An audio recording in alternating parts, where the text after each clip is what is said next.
Today, chapter 49, verse 1. Vayikor Yaakov el banav, Vayomer. Yaakov calls to his children, and he says, Hey Asfu, Vagidu lachem et asher yikra aschem me'achrit hayamim. He said, gather together, and I will tell you that which will happen to you in the end of days. Rashi says, Vagidu lachem. What is Yaakov saying here? He's saying, gather us to his children. He says, gather, and I'll tell you that which will happen to you in the end of days. Rashi says, Bikesh legalos esakates. He wanted to reveal the end to them. When the divine presence departed. And so therefore he began to say other things. Israel omer dvarim achirim, began to say other things, because he never tells them the end. He just goes into the blessings, so-called blessings. He says, I'm going to tell you what happens in the end of days, but then he never goes ahead and says it. So that's the big question. So that's why Rashi says he started to, but in the end, the Shlina departed from him, so he couldn't reveal anything. Yikavtzu v'shimu b'nei Yaakov. He says, gather together and listen, children of Jacob. V'shimu al Yisrael avichem. Listen to Israel, your father. Rashi says, Rashi doesn't say anything. Now we go into what's called the blessings, although it's not clear to all the commentaries these are actual blessings. These could be just like reflections. It says, Reuven b'choriyata, Reuven, you are my firstborn. Kochi v'reishis oni, you're my strength and the first issue. Well, v'reishis oni, the first of my. We'll see what Rashi says. Yeter se'es v'yeter az, greater by. Yeter se'es v'yeter az, greater by raising and greater by strength. We'll see what Rashi says this means. Reishis oni, you're my firstborn, my strength. Reishis oni. Rashi says, Tipa rishona shelo. This is the first drop that Yaakov. This is the first drop to issue forth from Yaakov. This is his first drop. Shalorah carry me amav. Yaakov had never seen an emission until he gave forth the seed for Reuven. This was the first drop. Oni means, Rashi says, kochi, my strength, as opposed to my pain, as a ben oni, as Rachel says. I think about Benjamin. There she says, he's the son of my pain. What does she say there? She says, Ben Oni. She calls her son Binyamin the son of my pain. Here it means that for Oni means strength. Like Matsati only. I have found myself strength. Mirov Onim, from the abundance of strength. Le'ein Onim, and to the powerless.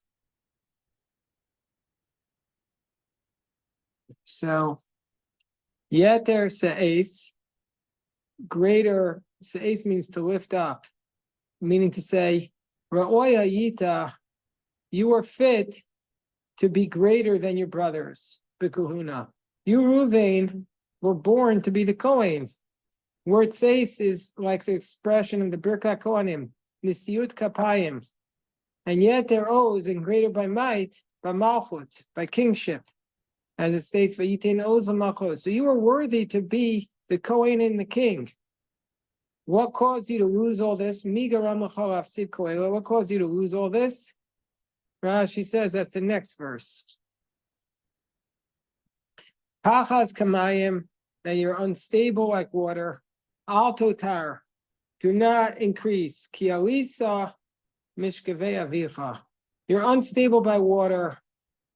Al tosar means here, do not take more, meaning to say you're done. You're not going to get anything. He's really giving it to Reuven. Pachas kamayim al tosar ki alisa mishkevei avicha, because you ascended on the bed of your father.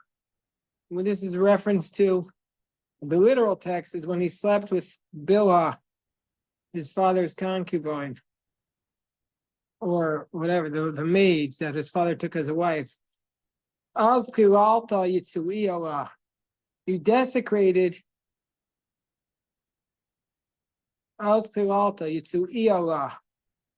you desecrated the one who ascended my couch, meaning to say, you're unstable like water. You're not going to get anything more because you went up on my couch. You desecrated it. Let's see how Rashi explains this.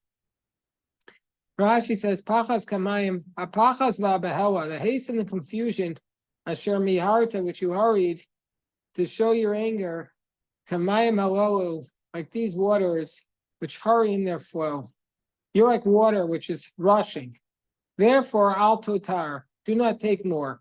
Al tar belitol, you're not going to get all these advantages. You're not going to be the Kohen. You're not going to be the king. You're not going to have any of these things. Shall you really? They were fit for you because you're unstable. And what is the pachas asher pachasta? What's the haste which you acted hastily? Hey. Baruch Hashem. Such a geschmack that you guys are here. Thank God. It was really tight. It's really tight. Ki alita shkoyach to you guys.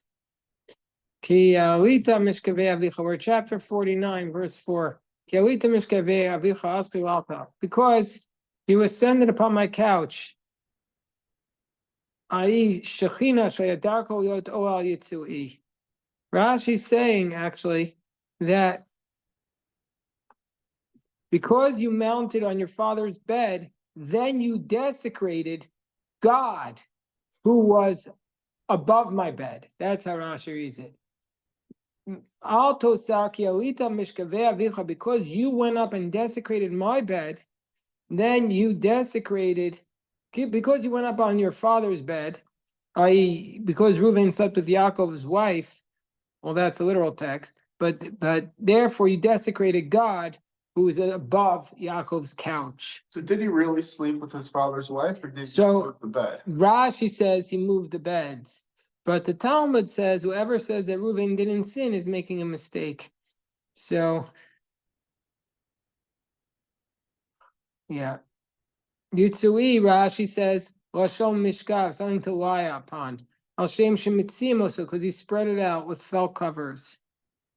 Right, here Rashi says, Rashi doesn't here say what Reuven exactly did, but if you go back to Parshas Vayishlach, it says in Vayishlach here, it says,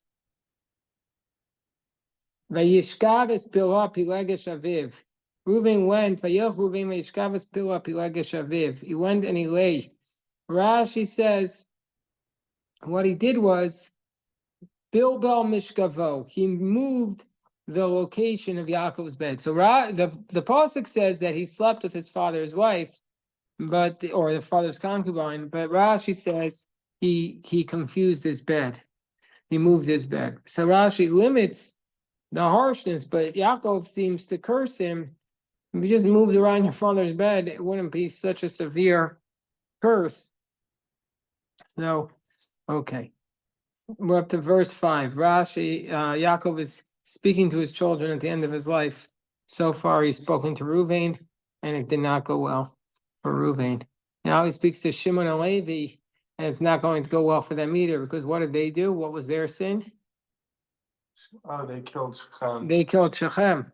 Shimon and Levi, Achim. Shimon. Is that sin though? It doesn't say in the Torah it was a sin. Really. It doesn't say, the Torah doesn't say it was a sin, but Yaakov here rebukes them for their actions. So Yaakov certainly was not happy with their actions, although Yaakov himself, his actions are questionable there, as we discussed at the time. And by the way, this snowstorm, I'm not here to mock it, but it's not such a major storm. It's like it's just balancing. If we all had pickup trucks, it would be no big deal. It would be no big deal. Or if you all lived within 2 blocks of the yeshiva, it would be no big deal. Yeah. But everybody still drives here. A lot of people still drive here. Yeah, but not me. I don't even have a car. My kid has a car. My kids have a car. My wife has a car. My car's in the shop, and it's supposed to be there for the next 6 months. I'm not joking. 6 months It's a car. to the Hanukkah. Why? Why? Because there's a recall. So but they don't really want to recall. The battery is so broken that there's a recall on it, but they don't want to encourage people to just recall the battery because then it's going to cost the company money. So therefore, they say, okay, yeah, we'll give it back to you, but it's in 6 months. Who has time to wait 6 months for a car? Jesus. What? That's crazy. Yeah, it's literally going to take 6 months. Yeah, that's already good. I haven't actually brought it's in one shop and then I have to get to the dealer. So it's negative. Okay. You know what? I'll walk more and I'll take an Uber and whatever. Shimon and Levi Achim. Shimon and Levi are brothers. That seems so obvious statement. What's he saying? But he's giving them the bracha together because they're so close, like brothers. But then he says, now is where he starts speaking harshly. Klei Hamas. Utensils, Hamas can mean theft, violence. Klei Hamas, Mechirosem, their wares are Klei Hamas, Mechirosem, their stolen utensils are their, Rashi says, their weapons, or it could be wares, meaning to say they market stolen goods. This is not a good blessing that he's giving them. Rashi says, Shimon and Levi are brothers, Be'etza Achas, they have one mind. They're brothers that they act together. Al Shechem va'al Yosef. Here Rashi's blaming them not only for Shechem, but he's saying they also were responsible for Joseph, because it says in the verse when Joseph appeared, Vayomer ish el achav, one man said to his brother and said, let us come and kill him. Now, who are the ones who had this idea to kill Yosef? If you want to say it's Reuven or Yehuda, they didn't agree to kill him. And if you want to say it's the sons of the maids, they didn't hate him because Yosef stuck up for them. As it says, B'nai Vila, B'nai Zilpa. Okay, as Akiva asked the Geshma question, what about Yisachar and Zvulun? They went to propose, they wouldn't have spoken up in front of their brothers, Haggadah Mayhem, who are older. Must be Al Karchach Shimon and Levi. Shimon and Levi are the ones who did it. And Haim Shekaram Avihem Achim. They're the ones who their father called brothers. So Shimon and Levi are the ones who were involved in selling Joseph.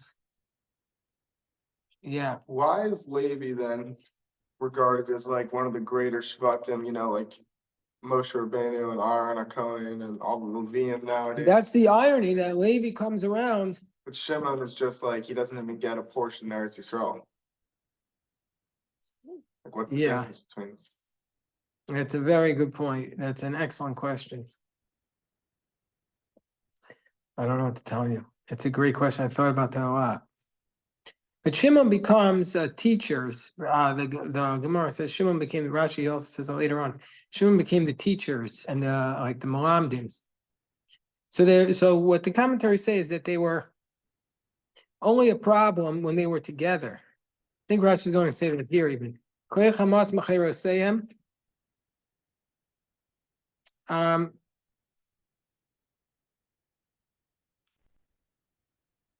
Yeah, he says that. That's what he says later on. Rashi says that later on. Right here in our parsha says that they were teachers, so he had to separate them. He says, "Klei Hamas, the stolen goods, is their weapons. This craft of murder, Hamas hu biyadem, is in their possession by theft. It's the blessing of Esav.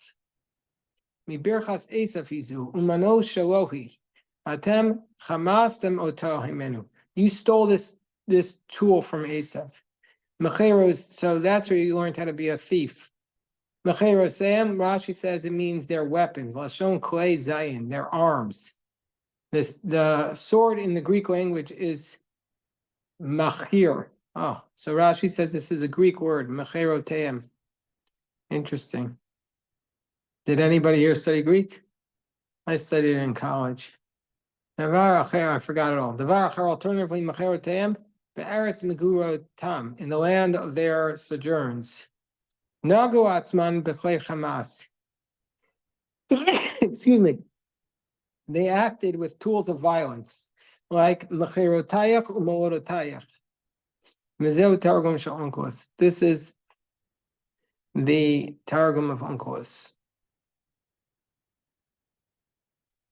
Okay.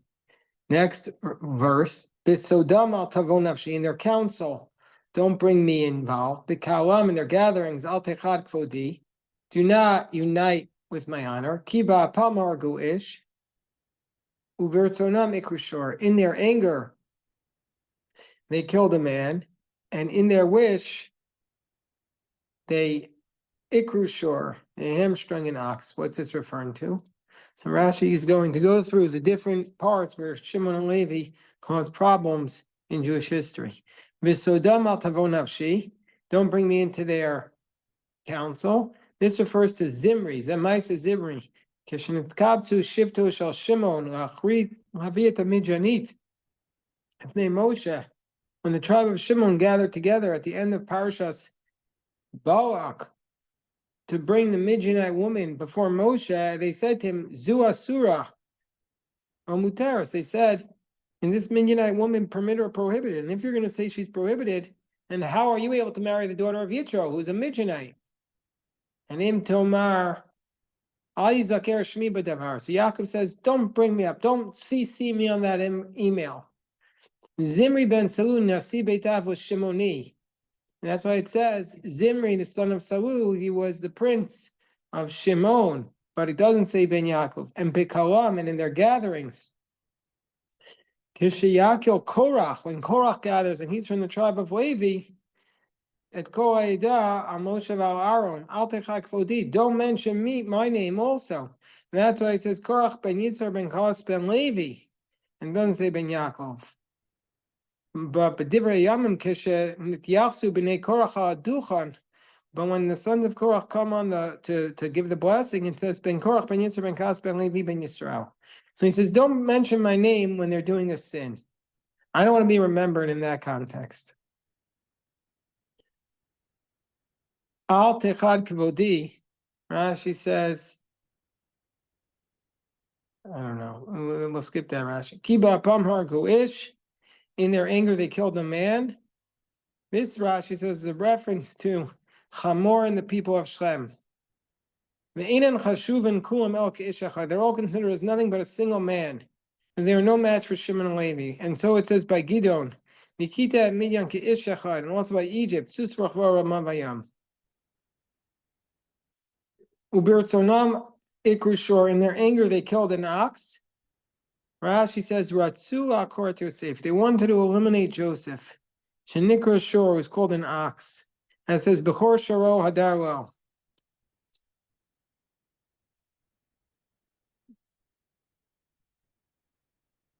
Arura Apam Ki Az, cursed be their anger because they are mighty. The Evratam and the wrath Ki Kashata, for it's harsh. Achalkem Yaakov Vafitzem Israel. I'll divide them in Jacob. I will disperse them in Israel. Rashi says, Afilu b'shas tochacha lo kilel el apam. Even when he was rebuking them, he only rebuked their anger. He didn't say you're bad. He cursed their anger. He said you have to work on your temper. So you have to work on your temper.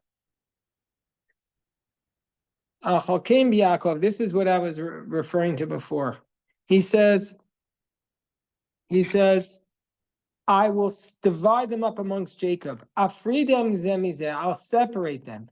That's what Yaakov understood, that Shimon and Levi needed to be separated. Shaloye Levi b'minyan hashvatim, so that Levi should not be counted amongst the tribes who take portions in the land, and they are divided from one another. V'areim chalukim. Alternatively, ein l'cha aniyim, meaning to say, so he says, I'll separate them. This is why Levi doesn't get a portion of the land. To answer your question, Akiva, this is where Levi is punished. So Shimon and Levi are divided. Alternatively, where do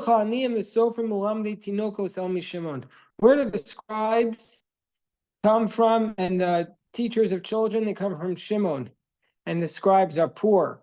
This is the idea that the scribes will never be rich. Okay? That's why somebody asked me if I'm a scribe. I say no. Scribes are poor, never have any money.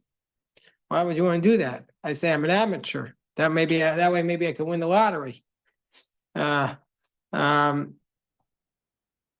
then it says, all these people are the poor, the scribes, they're the Mohammed Tinukos, they come from Shimon. Kadesha Nefotzim, so that they should be scattered. So that's why Shimon were these tribes, or these people, they were scribes, so that they scatter out amongst the people. The Shifto Shalevi Asu Mechazer al Granos. And the tribe of Levi, Jacob said, you have to go begging, basically, on the threshing floors, the Trumos, Maestros, because you have to get the tithes. Now, son looks futsaso derech kavod. So Jacob gave Levi to be scattered in a more respectable manner, but doesn't say why. But Rashi says elsewhere that Shimon was the more active partner. So that's your answer to your question, Akiva.